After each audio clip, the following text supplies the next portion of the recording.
Well, while Hugh's just rolling a cigarette, this seems like a good time to give a content warning for this particular project. There may be some effing and jeffing, some coarse language that the young ones might not want to hear. I think it's time for you to start to seriously consider salads. What do you mean? What do I mean? I mean, get off my car before you flip it over, you fat fuck. I don't like food. I love it. Keep feeding you. Lunches, time to eat. Yo, I know the perfect meal for you. Come down to eat. Jesus Christ, is that all you people do? The lunch we had with Jim and wood chip.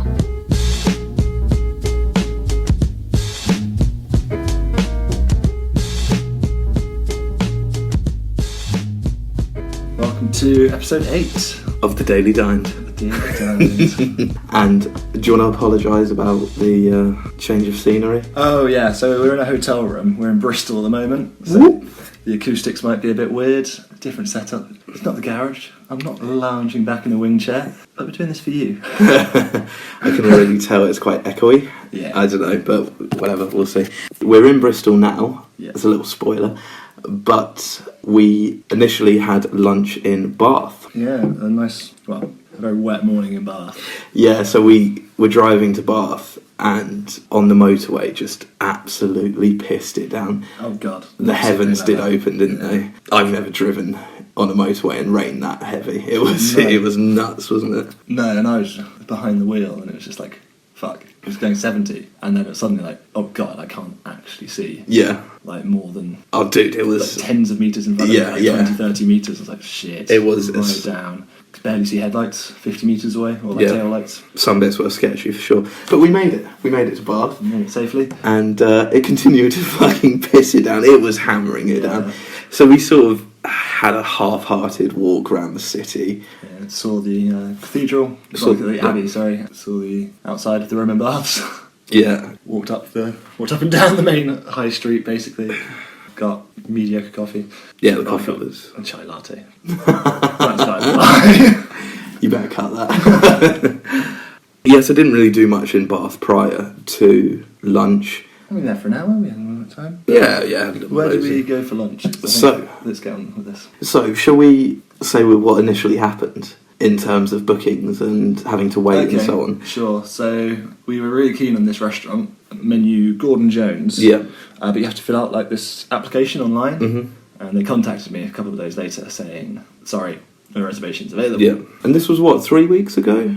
Yeah. So they're quite booked up, as they should be. Yeah. So we booked this other place called Oak, which is like a completely plant-based restaurant, which looked really nice actually. Yeah, it looks good. Good reviews and stuff. But got a phone call from Gordon Jones on Thursday. Today's Saturday. Yes, Thursday, yeah. Asking, there's been a cancellation, do we want the reservation? And we were like, heck yeah. Yeah, what a choice we made, because there was a bit of deliberation at first. Briefly. Very brief, but then we sort of both looked it up and were like, yeah, we want to go to restaurant Gordon Jones. What a call as well, because it was amazing, absolutely outstanding. Different, as you'll hear through the episode. It's outside, 15-20 minute walk. 15-minute walk from the centre. From the river. Oh, okay, yeah. 15-minute walk. Yeah. So it's quite like a residential area. There was a pub, a couple of things down. We had a Swift half at. Very nice half as well. Yeah. Was that a local brew? Buckham. I don't know where it's from. Ah, yes. That's his favourite. Butt Brew. Quite a neighbourhoody sort of restaurant, I would say. Yeah. Do you think that's fair? Well, yeah, it's surrounded by houses. It was in a neighbourhood.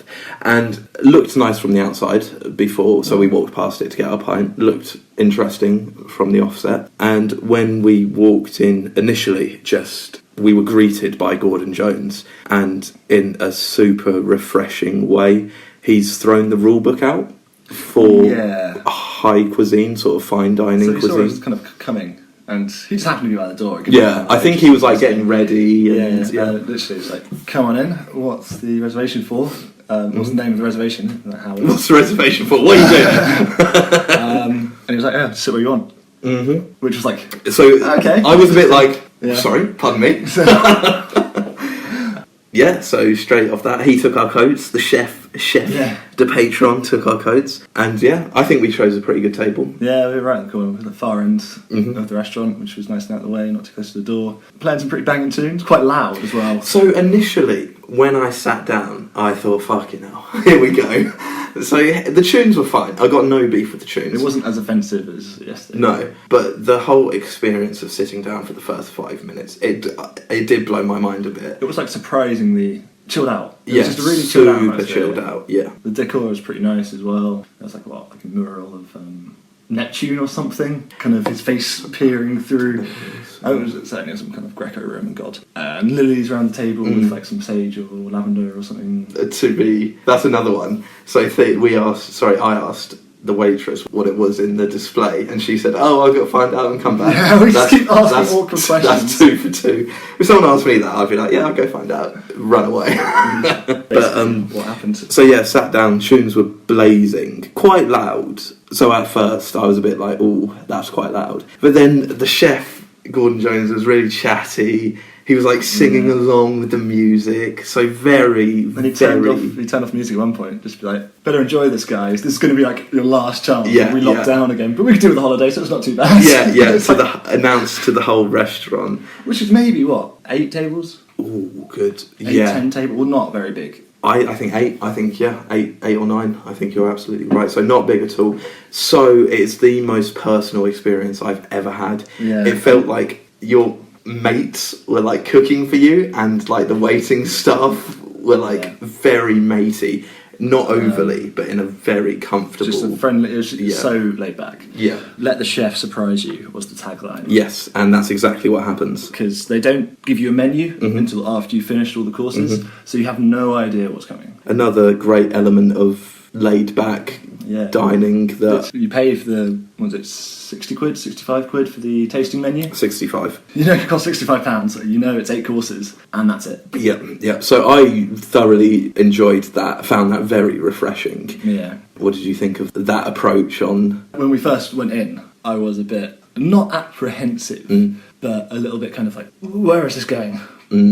But it's like the complete opposite of taco race yesterday, where it was like, where is this going? And it went downhill. This was like, where is this going? And let's just go straight for the bread. Yeah.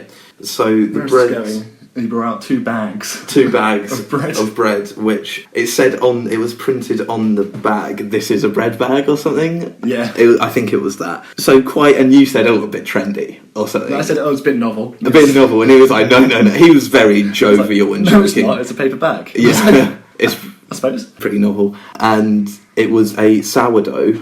Red cabbage sourdough. Yeah. So it's a sourdough with red cabbage baked into it. Interesting choice on the red cabbage. It was fine. And there were 2 butters, which were... No, there was 1 butter. It was a Bloody Mary butter, which was... I don't know, I didn't get much of a tomato from it, but it had like a maple and birch syrup nested in the butter. So when I went for my first bit, I kind of started to run away, so we needed to get some bread in there quick. But, cracking bread, cracking butter. But I think what really took it away was the black turtle bean mousse. Black turtle bean mousse. Which is like really... It was black as the night. Yeah. Like a really smoky taste, toasted sesame seeds on top. Absolutely knocked my socks off straight away. Both the butter and that puree dippy thing. I just sat there and I thought I was hoping we were in for something special. That bread course kicked off. That butter with the maple syrup, I thought was fantastic. Oh, dude. I thought it was amazing. Yeah, clearly, because the first thing you did was take like a third of it for like a tiny chunk of bread and slathered it on. I was like, there's 2 of us here. Should have asked him for another. So that set the standard for the meal. And yeah, and what was your... you got the wine pairing. I went for a wine pairing. I was driving, so I had to... Over the course of like 2.5 hours, I had 313 bottles of this Cotswold IPA, which is very, very nice, highly rated, and a cheeky mocktail. But I think your wine pairing is definitely worth talking about more. Yeah, definitely. So I was very umming and ahhing. So the wine pairing was £60 versus a £65 menu, which isn't bad. That's fine. Like 8 glasses of wine. Yeah, exactly. It's 8 glasses of wine, and I think you definitely convinced me because I was sort of like, sort of head for the beers sort of thing. very glad I went for the wine pairing. The lady, the waitress that did the wines, was very knowledgeable, and Well, from the sound of things, from the little conversation we had later on, which we get to, she like ordered the wine. She like managed all the wine lists. I guess she's like the sommelier. Yeah, so kicked off fucking amazingly with the bread. Then what was it? I've actually forgotten. Well, the wine was a Subaru 2014, an English white wine. Oh, it was the sparkling wine. Yeah, it was nice. It was fine. I enjoyed it. Again, yeah. I think I'm not. on the whole, we'll read off the menu what the wines were, but I know nothing about wine, so you know more than most, I think. But still, a good start. A really promising, really promising start. And then they brought out some Cornish crab and sweet corn fritters with black squid ink mayo and it says gooseberry. I don't remember what the gooseberry aspect of it was. no, not do I. There was that amazing.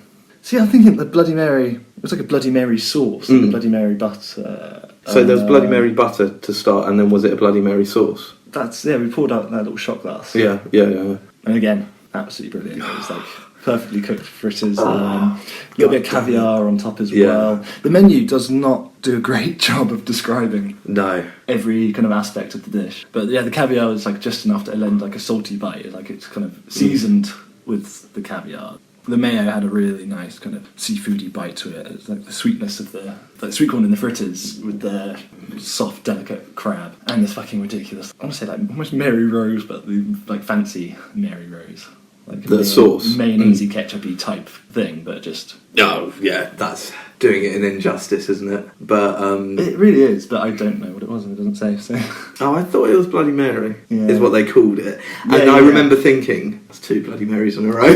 fair enough. And it served on this like it was like a half an oak log split long ways with like a bowl like carved out of the log and a hole drilled in to the side of the bowl, so the fritters came in the bowl and our forks came in the hole that had been like, drilled in.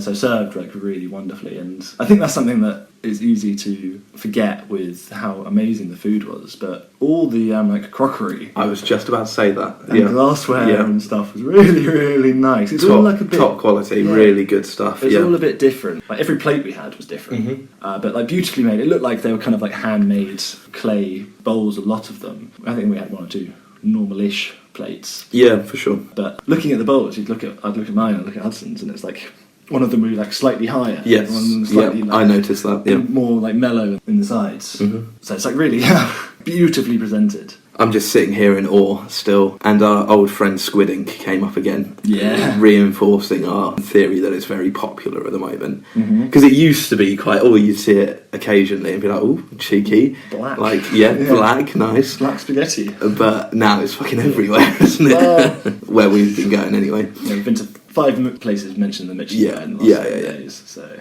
Yeah. Or is it 6? What hasn't? Ty Terrace and fucking Clark's. Imagine if Clark's rocked up with a squid ink egg or something. So the next course was cup of soup, and wow, again, just amazing. So quite a small little thing, maybe. I can't read an egg cup. Yeah, a very large egg cup. A very large egg cup. It was Turnip top and something else. Turnip top and gorgonzola mousse. Yeah. And he called it soup with these little onion bread dumpling things. Yeah, little onion breads. No, I think that's like an onion. There's a dollop of onion chutney underneath. Oh, okay, yeah. Like an onion puree or something. As soon as I dug into that, I was like, yeah. So like a puree, foamy, garnished thing. But the soup's like garnished with extremely fine ribbons of like carrot and other veg and stuff like herbs. So it was like very easy on the eye. Yeah. And this is the second soup we've had so far the trip. Yes. The other being the pumpkin soup at Sorrel. Yes. And I think this one.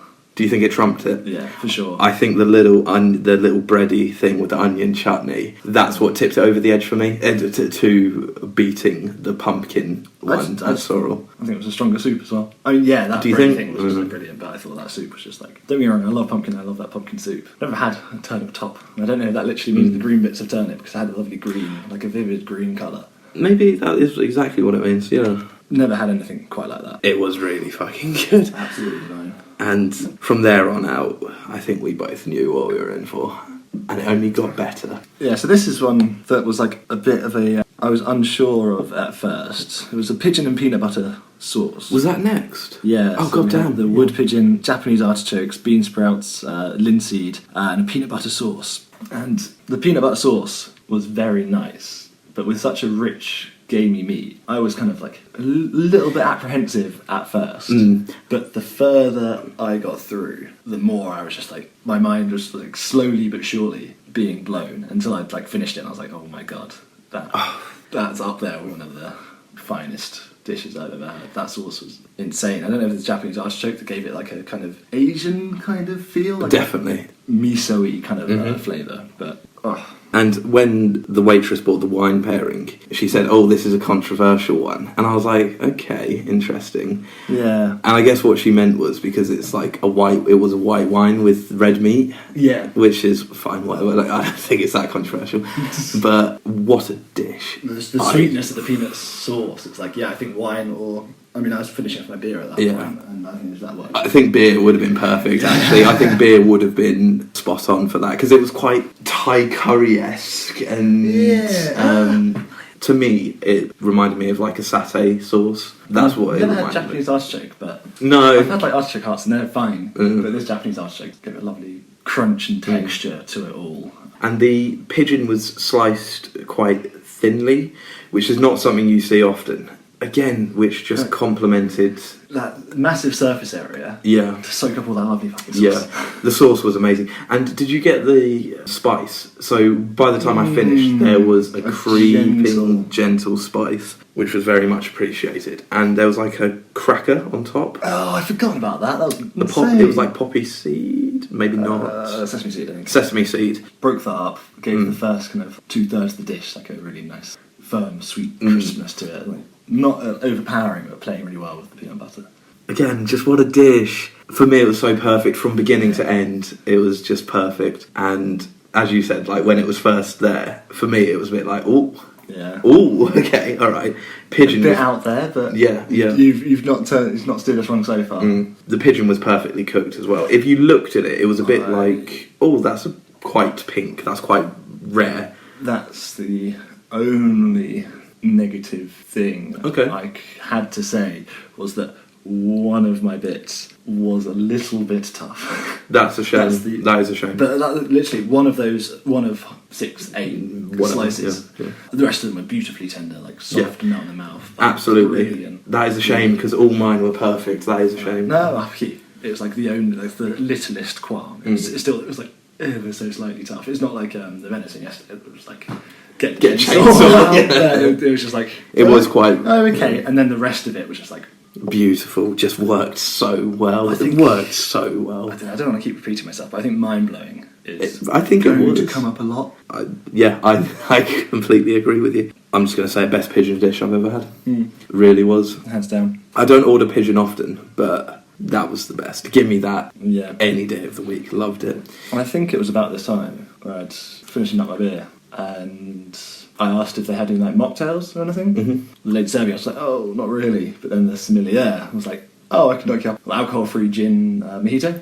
I was like, Oh yeah. yeah, brilliant. That was very nice. Did you clock how much that was? I left the bill in the car. No. Just out of interest. That was really cool. That was again a nice little touch. Yeah, Just like anything the goes. personable. Yeah. Oh yeah, I can hook you up. Yeah, exactly. Anything goes. Just My lady. crack Nice on. one. That was a nice little touch. Again, to add, by way before this time, the music wasn't bothering me. They played some bangers. He played some bangers. I just felt like I was in a second home. At home, yeah. Yeah, without. I don't think I'm even exaggerating. That's how good the staff were at putting you at ease, and it's so important to that type of experience. Yeah, and they like kind of gauged us well. I think so. Yeah, young. They were all young, from the chef down to the waiting staff. So quite, I think, gauging us well.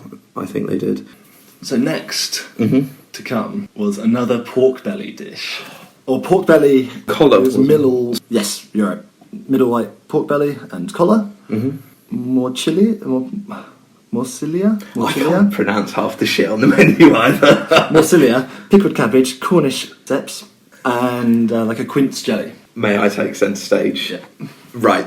Oh, and with the potato crisp on top, Oh, yeah, which we'll yeah. get to. The reason I'm asking to take centre stage is because when it came out and I saw it was pork, my heart sunk. I never order pork ever off a menu. It would always be my last choice. I eat it, I've got no problem with it, but I would never ever order it. And I was like, fuck, pork. And Fuck pork. wow. Yeah. I'm so glad I ate that dish. Not that I was not going to eat it, but what a dish. Best pork dish I've ever had. So the centre pork bit had a fair layer of fat on top that was so well rendered down and so soft. Oh, the crackling? No, on the other side. The other bit, the middle collar. white. No, the middle white pork. That's what she called it. Yeah, it's middle white pork belly. And the collar. So the pork belly was the bit with crackling. Yeah, the collar was the other bit. Right, sorry, pardon me. The collar with the fat on top was so well rendered down and just melted in the mouth. Really, really did. I preferred that to the pork belly. Oh, I think I preferred the pork belly. Really? Because the pork belly the crackling was crunchy and It was salty and beautiful. Don't get me wrong, it was delicious. Just to quickly mention, she'd served us and told us what we were having, and then served a table just over, and then she came back to our table and she was like, "Oh fuck, quince! Yeah. There's quince in there." Yeah. I was like, "What was that? There's something else." But yeah, which kind of led to the just casual, just couple of mates having dinner. Yeah. What a dish though! Best pork dish I've ever had. I've got to say the crisp was a bit unnecessary. It was beautiful garnish because they have a machine that like turns. Yeah, never heard of that. Yeah, turns the crisp so they can make them like as long as they want. So it was like a really nice kind of like, it was maybe like 8-9 inches long. It was like, huge. with a slight twist and. Was it nice? It was like it was fine. Yeah. I don't like crisps very much. Oh no, of course you don't. I'm not a crisp fan at all. But it was a perfectly fine, not too oily crisp. No, it was fine. But not being a crisp fan, it just really didn't bother me. Again, beautiful garnish, but Yeah. and was there some apple hiding in this or not? Pickled cabbage, which said Oh, the cabbage was good. Yeah. maybe not. But the quince jelly worked so well, and there was something else. There was like a little black pudding thing. Yes, it was like an Italian black pudding. Basically, it was black pudding, but is that the Italian. morcilla? I guess. Morcilla. I guess. Yeah. So like an Italian black pudding, which was gorgeous. It worked so well because that served on top of the sauerkraut pickled cabbage. Yeah, it was gorgeous. So well, and then the sweetness of the quince jelly made it just worked so well with the pork. Like, there's really tasty, fatty pork belly. Yeah. Like a sweet kick with the saltiness. Just unreal. It really was. I am so happy I had that dish. It's raised my expectations of pork. Oh, dude. Which gets me to all that gushing over the pork dish I did on episode 1. Oh, yes, yeah. Which is the best dish you've ever... Am I right in saying that? It was at the time, Hudson. Yeah, It was so- at the time. I would say I preferred the way the pork belly was cooked at Sorrel. So very tender. Yeah, And, extremely tender, soft. I liked the crackling, but I thought the way they did it at Sorrel was a better pork belly. But I thought everything else with the dish was better here. Interesting, And because... like, again, the collar was like a beautiful, as you say, beautiful, tender, lovely little bit of pork. With just the right kind of ratio between fat and meat and... really something to gush over, but... I really enjoyed that crispy pork belly. I like that, but I'd almost like... I'd want the crackling separated, so I can enjoy like a nice soft pork belly. Okay, I get okay. Because I quite like crackling, especially like that calibre of crackling. It was really, really good. We're gushing now. You should have seen me in the fucking restaurant. The wait... What was it you said? I'm close to tears. The waitresses probably thought I was fucking mental. Every dish that they came, I was just being honest. I was like, that was amazing. I can't handle this anymore. This is minor gushing compared to at the time. I had a Sicilian red wine, which was, okay, it was weird, just to go in a little bit. So usually, again, nothing they did here was usual. Usually you'd have a white wine with pork. This was the only red wine of the day. Yeah. Which is fine. I would have liked another glass of reds. A very light red wine. It was like half white, half red. In my opinion, It wasn't coloured like rosé. It was just it was a very very light kind of fruity finish. Was it? Like just cherries and it was some other wank on the finish. Almond, I think she said. Sorry, almond. It was really nice, very light. My only qualm about the wine pairing. I've got I love white wine as well, but I could have done with a glass of red, I think. Chucked in there, it was all quite white. I feel there was quite from what I saw, I didn't even try all of the wine pairings. And again, it's like literally tiny little sips, not really enough to fully appreciate. But it seemed like all the dishes kind of needed a white anyway. Maybe the soup would have been alright with the red. Maybe not. Probably better with white. Yeah. I say they knew what they're doing. The red wine that the lady picked for the pork was picked very well, so I can't complain. It was just a very light, super light. Interesting She wine. says it's a Sicilian reds, and often the Sicilians are. It's difficult to get wine out of Sicily, because they all want to keep it for themselves. So it's a bit of a rare treat. So I mean, that's something. I mean, again, I don't think it's anything that either of us would necessarily buy a bottle with. No, but it's something interesting as part of like a wine pairing. Yes, for sure. Yeah, absolutely. And then, if I remember correctly, because I forgot about the pork. I can't. Yeah, I know. This is what I mean. Colour me shocked. Forgot about the pork. There were 8 dishes, man. I'm bound to forget something. Yeah. Now, next was the cheese course. It was indeed. 6 out of 8. We're almost there. I just can't describe these dishes without having an orgasm. What did you think of the cheese course? So it was they call it Hereford hop, which is like a really soft cheese on a toasted brioche bun. Was it brioche? Okay. Yeah. With like a little ball of Granny Smith apple. And this is Argan prune, which may have been that little puree they had. Yes. Yeah. And this one, the chef was coming around being like, all in one, eat it all in one. Yeah. Put the apple on the thing, eat it in one mouthful. And we did. We obliged, and I almost did. It was like served on a little what was that? Like watermelon something. She said. What, that little thin? Yeah. It's like not just more apple. Because I had it by itself and it just tasted like a really light apple. Was it apple? I don't know. Yeah. Because it had a kind of purpley tinge to it. Yeah, she said watermelon something, and I didn't catch what it was. But I don't know, it had a weird little leaf on it as well. Oh, okay. There's a lot going on. These were very complex dishes and we didn't take nearly enough of it. We obliged and it was brilliant. It's like a really... I can see why it's called Hereford hop. It really, like, the cheese left a lingering kind of hoppy taste in the mouth. Like a nice ale, but like brilliantly lovely soft cheese and this like sweet bite, but the sweet acidic bite from the apple just wrapped it all, tied it up in a neat little bow. Yeah, I thoroughly enjoyed that cheese course, and I had the most amazing dessert wine. Oh yeah, that was really. It was San Zeno, 2015 from Italy. It wasn't too heavy. It was very mellow but sweet enough, orangey and very bright colour orange as well. I can't remember the other flavours she described, but what a pairing that was. That was a really decent wine. That was a delicious dessert wine. And as we said, it's like served in these like beautiful glasses and getting a bit tired. Reliving it and then gosh, it's just been so... I want to eat that cheese right now, that cheese course. But this whole thing, I was like, there's so little negative to say. Yeah, it is almost like I haven't got anything bad to say. But yeah, next course. Was a little pre-dessert which had burnt caramel and some weird like orange ice cream. Yeah, what was that? In this really nice like creme fraiche kind of sauce that had like a foamy thing, wasn't it? I didn't think it was overly aerated at all. I didn't get airy, just like nice and creamy. But it was like it was very saucy. It was like some, I don't know. I honestly don't know because all the menu's given me is caramel, gooseberry, and cardamom.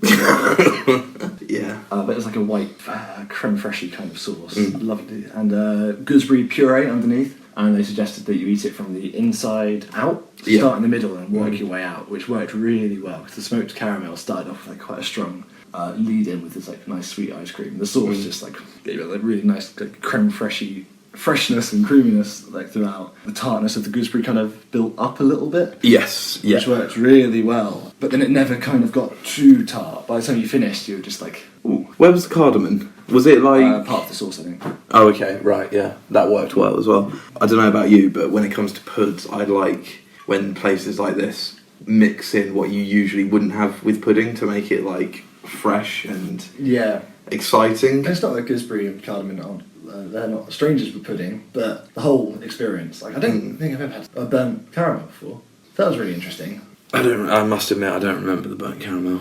It was like a little crisp on top of the ice cream. Oh, was that what that was? Yeah, Yeah, yeah. that was nice. One of the best puddings I've ever had. Really? Hands Nice. down. And I'm not much of a pudding guy. That's cool. Really, I like my puddings nice and fruity. Mhm. Lots and lots of fruit. Had the gooseberry, but a lot sweeter than I'm normally into, but this was... I'm glad, yeah, because I thoroughly enjoyed that as well. And it was so hard as well, because Theo was sitting with his back to people, whereas I was sitting Facing the restaurant. facing the restaurant. And this fucking table in front of me just got in before us, so they were just getting their dishes literally a minute or less, no, a minute or a touch more before us.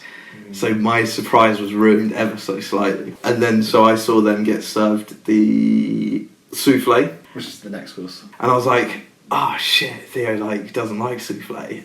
So I was a bit worried for you, because I love a souffle. So I was a bit worried. I was like, oh no, is this going to be the thing that topples? Just ruins it. Yeah, ruins the whole thing. It topples it. It's the worst restaurant you've ever been to. It could never achieve that, having done the first 7 courses spot on. No, of course not. But you dug that souffle, did you? Yeah, so the souffle was a banoffee souffle. That's what she said, right? That is exactly what she said. But on the menu, it's described as rice pudding. Banana rice pudding. Banana rice pudding. So I think the banoffee bit was that little bit caramel Right. on the side. Yeah. Okay. Which was really tasty. With the pistachio ice cream. It says Dulcery blonde chocolate. If it was chocolate, it was very well balanced and not too sweet. And like a little waffle. Yes. Like a long thin waffle, like 4 inches by And the chef quarter of an inch. served that one to us as well, didn't he? Yeah. Yeah. And Oh, no, that wasn't the chef. That was... oh, sorry. It was one of the other chefs. Yeah. Because we'd been served by either the chef or these two lovely waitresses. Mhm. So the last couple, I think, were served by... I don't know if he was one of the chefs or not. He was. I Okay, saw him. yeah, so in one of the the kitchen. chefs. And he said, serve it, dump all the... Yeah, he said put the ice cream in the middle. And you did. So I did. You obliged. I did not oblige, and I'm glad I didn't. I'm glad I did. Fair enough. Yeah. I think the nuttiness really balanced well with the sweetness of the banana and the souffle, and I think it's all just melded together, because obviously souffle is very aerated, Mhm. so there's plenty of places for that pistachio to go. What I wouldn't have obliged so much if he'd grabbed a knife, stuck a hole in it, and then put my ice cream in. Yeah. Doing it myself. I made a mess of it, but at least I made the mess. And it Yeah, wasn't exactly. Yeah. Lovely. Really, really nice, man. Just stop me, just- I can see why people like souffles, if that's the calibre of souffle. That, again, just so Which- well balanced and... Came with another nice dessert wine, bit lighter. So more and this is what the waitress said, it appears as a white wine. It's similar-ish to a white wine, but just more punchy and fruity. Yeah. And that's exactly what it was, and it worked very well. And the Very well wine indeed. before, actually, Emilinia, was the adobe, Yeah. which they sell at the shop I work at. Yeah. Which was kind of quite cool to see. It's always nice to see something familiar. Which I think is a Chilean wine. Yes. Argentinian, Chilean. Chilean. Yeah, that was nice. Yeah, it was nice to actually try it, because again, I'm not much of a wine drinker, so I'm not going to spend however much on a bottle of wine. I think it worked fairly well with that course. Yeah. Can't believe it doesn't have a Michelin star. We were I discussing... am Chef Gordon Jones is being fucking robbed. I asked the waitress, how long has this restaurant been open? Because I thought a year, Yeah. 2 years maybe. And she came back to me and said 9 years. How this place, Well, that's the thing. from my experience today. What we were discussing was, does he even want it? Is that going to bring a load of snooty wankers along that he doesn't really want to serve? Because he's just in it to have a laugh and have a chat. That's the thing, that's the friendliness and the atmosphere. And can you turn it down? Can you say, no, I don't want a star in your guide? You can, but it's always seen as a stunt whenever people have done it in the past. So yeah, but I can see him genuinely not giving a shit. Yeah. But at the same time, I don't think if he had a star, he would give a shit. It would be the same restaurant through and through. Yeah. It's in the guide. Yeah. There's Michelin paraphernalia in the toilet in the So restaurant. above the toilet, the Michelin man is mounted by his arse, looking like a bit of a div. Yeah. And then on the door, Yeah. what does it say? Michelin books sold here or something, or guides sold here. Served with a heart of steel. Yeah, something. I should take a picture. I didn't have my phone in the toilet though, please don't. No. So, regardless of whether he wants it or not, I think he's being robbed. I have been to Michelin-style establishments that are far less superior than that is. Yeah. So, score. Scores on the doors. Score I went first last time, so. So, as a little synopsis, it was a breath of fresh air in terms of that sort of cuisine. For sure. As we were saying earlier, that comfortable, Mm-hmm. homely, friendly environment with the most mind-blowing food. Yep. And the fact you don't know it's coming. You don't know Yes. what's coming. Adds a Exactly. certain air. And like when they brought out, for one of the dishes, they brought just a knife. And Hudson was We like, clocked we him, were kind of yeah. like, what's going on? It's like, I bet it's the cheese course. Yeah. I mean, it doesn't take a fucking detective. This was the 6th course to come. Exactly, And it was yeah. just No, enough. it was quite obvious, yeah. But I mean, you clocked it, I didn't really. I was like, ooh, Ooh, maybe it would be... another bag of bread perhaps? So, just an absolute breath of fresh air. Every single course was amazing in my eyes. The atmosphere, the food, the staff, Give me a score. Hudson. faultless. So, for that reason, I'm going to score it very highly. I'm going to give Restaurant Gordon Jones 900 out of 1,000. It is one of the best restaurants I've ever been to. Okay. It really is. 958. Ooh, that's strong. I think that's beaten Dastin's. So not by much. Dastin's was an incredible experience and unlike anything else I've ever had. But then so was this in a more novel way. And Dastin's was just like amazing food. This was like amazing fine dining. Yeah, So exactly this- that, yeah. This has come to the top of my list. This is in my top 5 restaurants. It really is. It was phenomenal. Yeah. And I'm gushing for a fucking reason. If you're in Bath, go to this restaurant. Go to Bath to go to this restaurant. Or go to Bath to go to this restaurant, Yeah, yeah. it's honestly worth the trip, particularly if you're coming from anywhere near London. It's what, a couple hour drive. Yeah, Worth it. absolutely. Phenomenal. It really was. I was seen off with a cheeky wink by the waitress, which Oh, yeah. had me blushing. And I was gonna do a hard cut there, but I need to twist your arm for a score for Sorrel, Right. which is, it's been a week exactly now. We started on Saturday. Here we are back on Saturday. So, you've asked me on a very interesting day. Is it This better? rates higher for me than Sorrel Yeah. by quite a long way. I mean, given my retarded score, it beats 900 points if you adjust my score for drunk idiocy. Yours. Well, because I scored 8,600 something. Yeah. I'm going to give Sorrel. It was fantastic. It was really good. I'm going to give it 754. So is that third? Because I thought you put Dastin's in the 800s, and this was 900. This is top of your list then. This one, Yeah. Restaurant Gordon Jones, is top of my list so far. Absolutely. Dastin's second if I remember. You certainly rated it in the 800s. Yeah, I think I did. And it's hard to like rate It's it now. so It has hard. been a week. It has been a week, but at the same time, you're also familiar with the restaurant. I don't think it's an unfair. No, I'm sticking with my score, 754 or whatever I gave it.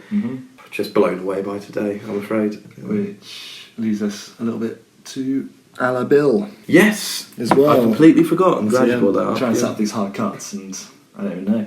So I think it was about 211 Yes, 211. shade over, and we decided to just pay 125 each.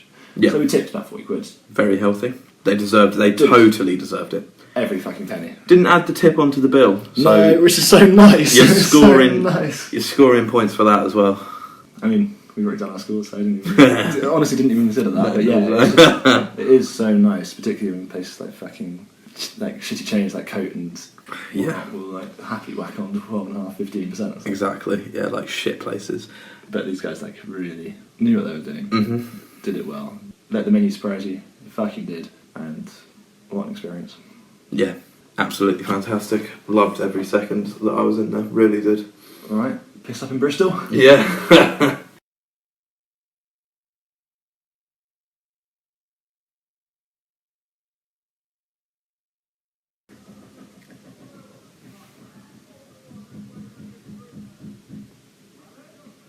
Prominent recording in a hotel. Someone's trying to get into. Someone's knocking to get into a room. Oh, okay. Yeah, what a pork dish. Best pork dish I ever had.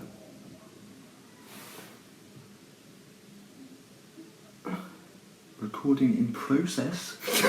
Excuse me, could you shut the fuck up? Anyway, best pork dish I've ever had. On the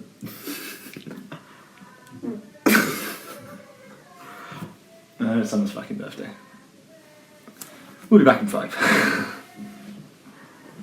Let's see that match. All my passion for the pork is gone.